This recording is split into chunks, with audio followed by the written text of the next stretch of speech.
Sacred Heart Parish was first built in 1956 as a suburban parish church. 199 families took on the challenge to build a church, a school, a convent, and a rectory for over $1 million. In 1988, the Diocese of Knoxville was created by Pope John Paul II. Sacred Heart Parish was chosen to be the cathedral church for our brand new diocese. I realize since our beginning here that we have absolutely outgrown our parish, and we need more space not only for the church, but we need it for all kinds of other things as well. Why do we need a bigger church? It's a great question. You know, our current church seats about 560 people. For diocesan celebrations, the Chrism Mass, ordinations, special events during the year, we have people standing in the back of the church and people that even have to gather in an auxiliary chapel outside of the church in order to be there to participate in those liturgies. We want a space that allows everyone to gather together, to worship together in their cathedral. In taking on the building of a cathedral, some people have asked, how do you justify the expense that'll be involved in building a cathedral church? Shouldn't that money be spent on the poor?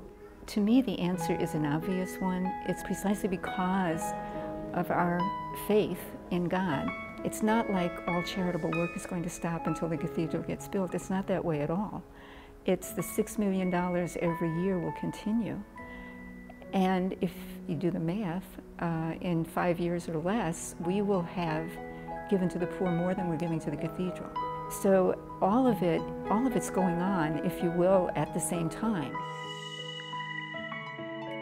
One of the things I love about the master plan for the new cathedral is that the physical layout of the campus actually reflects the theology of the church.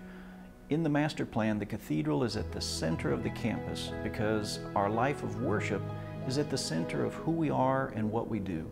Everything we do begins in worship. Everything that we are begins in worship.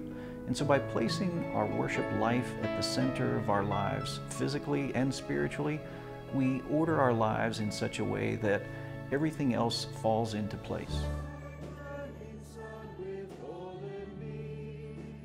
I know that we're not supposed to think about the environment when we go into church, but I do think it has a big meaning for you to be able to concentrate and pray and really feel the religious spirit that we need to have when we're there. I'm just really much more aware of what's actually happening when you're in a place that's more inspiring.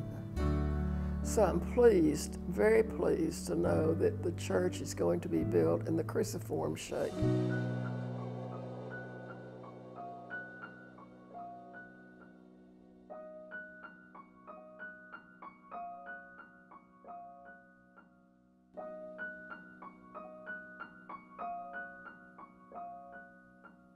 The theme of our campaign is home, where we worship, teach, and serve.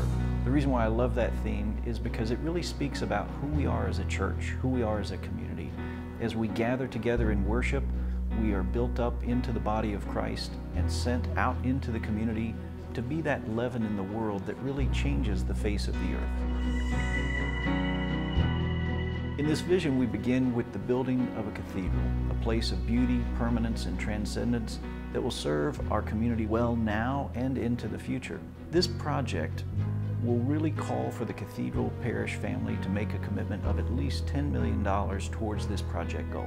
We've got to be responsible, we've got to be prudent, and we've got to make sure that happens for our grandchildren and other people's children. So I am thankful that we are at this point, and I hope that our vision for the future, I know it's been prayerfully prepared and planned, and I know that it's going to be great.